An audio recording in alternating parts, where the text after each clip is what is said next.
Good morning students. Subject science आप पढ़ रहे हैं work of energy. Text book के क्वेश्चन कर रहे हैं। क्वेश्चन नंबर 18 मैं रीड करूंगा। क्वेश्चन क्या है बुक पर, क्वेश्चन ध्यान दीजिए। क्वेश्चन है in each of the following cases F is acting on a object of mass M. Force F है और मास एम है जो एक ऑब्जेक्ट के ऊपर एक्ट कर रही है। The direction of displacement is the west to east shown by the longer arrow. ये तीनों केसेस की डायरेक्शन है। Observe the diagram carefully and state whether the work of the force is negative, positive और zero. इन तीनों conditions में आपको बताना है कि कहाँ पे वर्क डन पॉजिटिव है, कहाँ पे वर्क डन नेगेटिव है, कहाँ पे वर्क डन जीरो है। केस फर्स्ट मेरे पास ये है, इस तरह का केस फर्स्ट बनाया हुआ है।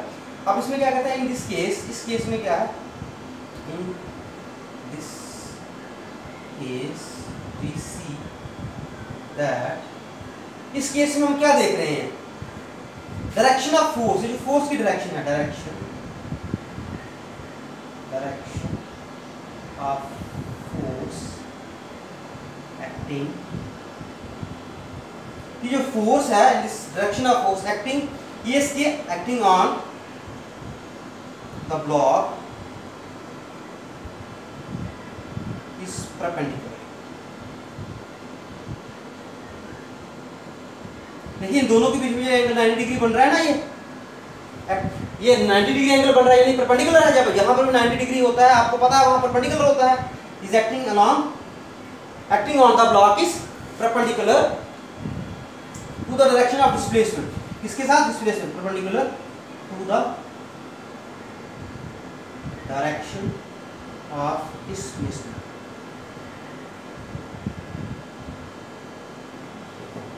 तो ये इस केस में हमने देखा कि जो डायरेक्शन ऑफ फोर्स है, जो ये फोर्स की डायरेक्शन है, परपेंडिकुलर इस ब्लॉक के ऊपर परपेंडिकुलर डिस्प्लेसमेंट के साथ परपेंडिकुलर एंगल बना रही है, जिसको हम परपेंडिकुलर करेंगे।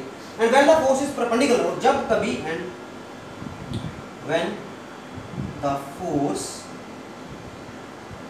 इज परपेंडिकुलर, जब कभी ये फोर्स परपेंडिकुलर होती है to the direction of displacement, to the direction of displacement, जब कभी इन दोनों के बीच में एंगल जो 90 डिग्री या परपेंडिकुलर होता है डिस्प्लेसमेंट के साथ force, then the work done of the by the force, then the work done by the force is, the work done by the force, the work done by the force on the block will be zero, on the block will be zero. ये zero work done होगा case first. Case क्या होगा, zero. क्यों? क्योंकि इनके बीच में जो angle बनता है वो 90 डिग्री है। ये हमारा केस फर्स्ट है। अब हम केस सेकंड को कंसीडर करेंगे। केस सेकंड आपकी बुक पर है बनाया हुआ। सेकंड केस किस तरह से है, इस तरह से ऑब्जेक्ट है, इधर लगा रहा है डिस्प्लेसमेंट, इधर आ रही है मेरी, इसी साइड पे है ये दोनों, यानी सेम साइड इस तरह से लग रही है, और इधर जा रही है डिस्प्लेसमेंट। इसमें क्या होगा, in this case the direction of force acting on the block, इस तरह में in this case same पिछले के ले रहा है, in this case direction of force acting on the block, acting on the block is,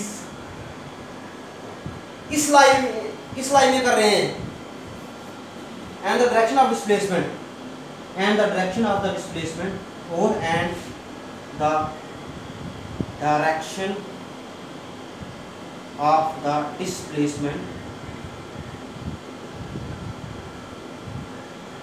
are both, दोनों on the same angle, on the same angle, सुन दोनों एक ही साइड जा रहे हैं, and therefore angle between them is zero, and therefore angle between them is zero। इन दोनों के बीच में angle क्या हो जाएगा, zero. therefore the work done by the force will be, इस कंडीशन में पॉजिटिव वर्क डन होगा। therefore the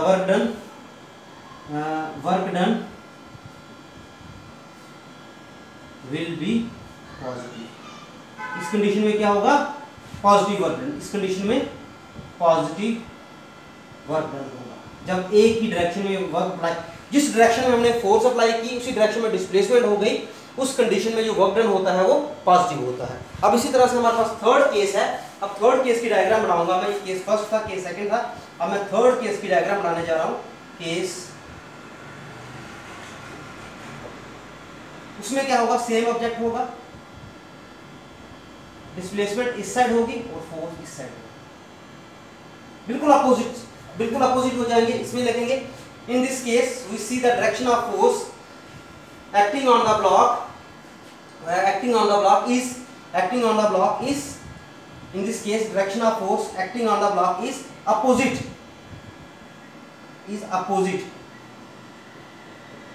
to the direction of displacement, and when the force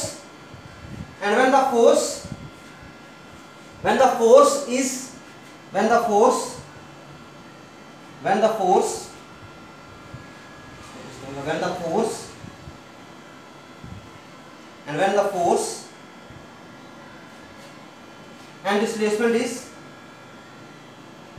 displacement are both in opposite direction,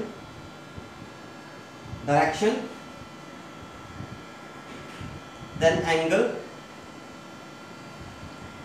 between them is 180 degree. कितने degree angle हो जाएगा इन दोनों के बीच में? 180 degree. तो therefore the work done by the force is negative। इस condition में negative, therefore work done will be negative। इस कंडीशन में नेगेटिव वर्क डन होगा। इसमें क्या होगा? Negative work done. तो हमने तीनों केस कर दिए। फर्स्ट केस में जीरो वर्क डन था, सेकंड केस में पॉजिटिव वर्क डन था, थर्ड केस में नेगेटिव। इस कंडीशन में फोर्स अप्लाई कर रहे हैं हम इस साइड हम फोर्स अप्लाई कर रहे हैं, डिस्प्लेसमेंट उधर हो रही है, यानी बिल्कुल नेगेटिव साइड, इसको हम नेगेटिव वर्क डन कहेंगे। इसको बड़े आराम से कर लेना है। इसी तरह से 19th क्वेश्चन है, 19th क्वेश्चन करने जा रहा हूं मैं। अब 19th क्वेश्चन का आंसर लिखूंगा। 19th क्वेश्चन बुक पर पढ़िए आप क्या है 19th क्वेश्चन, और 19th क्वेश्चन के बाद हम इसका आंसर लिखेंगे। 19th क्वेश्चन क्या है? 19th क्वेश्चन है आपके पास, Soni says displacement on the object could be zero when the, क्या है आंसर? 19 इसका आंसर लिखूंगा मैं। 19 क्या है इसका answer? when the net force of all the forces acting on the object is zero, when the net force of all the forces acting on the object, when the net force of all the forces acting on the object is zero,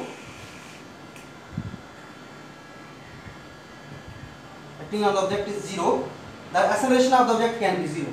The acceleration of the object can be, acceleration की object की क्या हो जाएगी? Zero हो जाएगी। इस तरह से हमारा क्वेश्चन नंबर 19 भी खत्म है।